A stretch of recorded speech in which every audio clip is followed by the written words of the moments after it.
Estranged husband and wife Evelyn and Henry Schwingle left the courthouse together on July 17, 1930, and walked towards the garage. Unemployed Henry was unable to pay any support, and Evelyn was furious that he would still not be contributing to her own support or that of their young daughter, Betty Jane. Minutes later, after shooting at Henry 5 times and not even wounding him, Evelyn turned the gun on herself.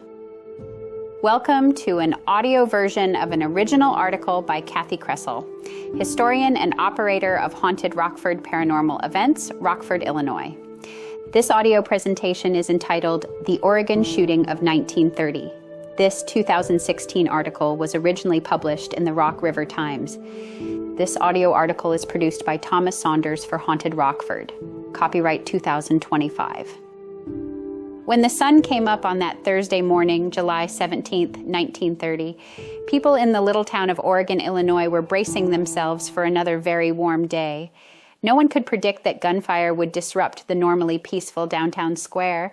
Henry Schwingle certainly had no idea as he pressed his suit in preparation for the day's events.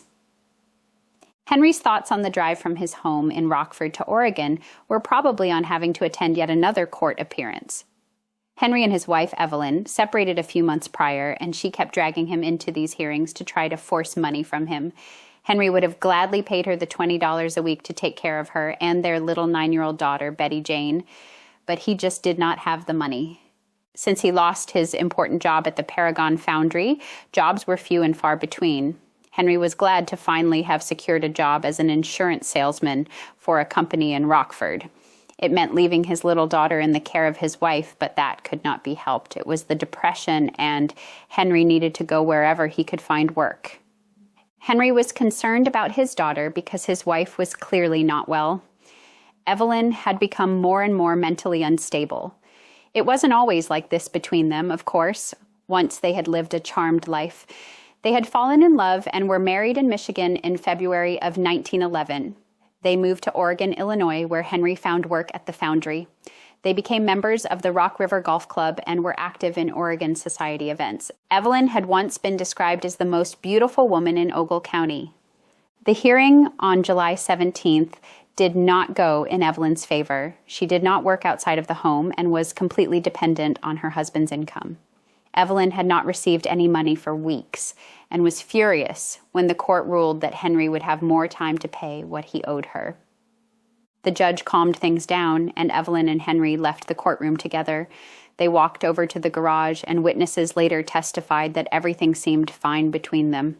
Everyone was shocked when suddenly Evelyn reached into her purse and retrieved a small automatic pistol. She opened fire at point-blank range in the direction of her husband. Henry felt a bullet graze his right hand and another nick his shoulder. He turned and ran for cover. Everyone who witnessed the shooting would be shocked to discover later that not one of the 5 shots found their mark. After Evelyn opened fire, she turned around and headed back to the courthouse. Police were already starting to run toward the location of the shots.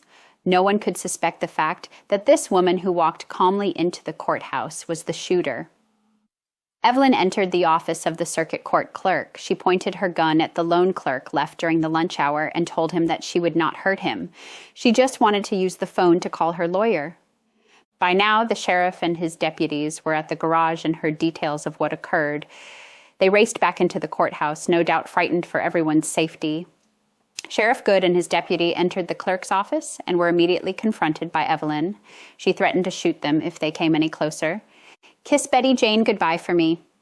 As she spoke these words, Evelyn Schwingle raised the small gun to her own temple and sent a bullet crashing into her brain. Though a physician was called, there was nothing to be done. She died there on the floor within a few minutes. Henry was located at a nearby hotel where he had raced for cover. Their daughter, Betty Jane, was also located nearby where her mother had left her while she attended the court hearing.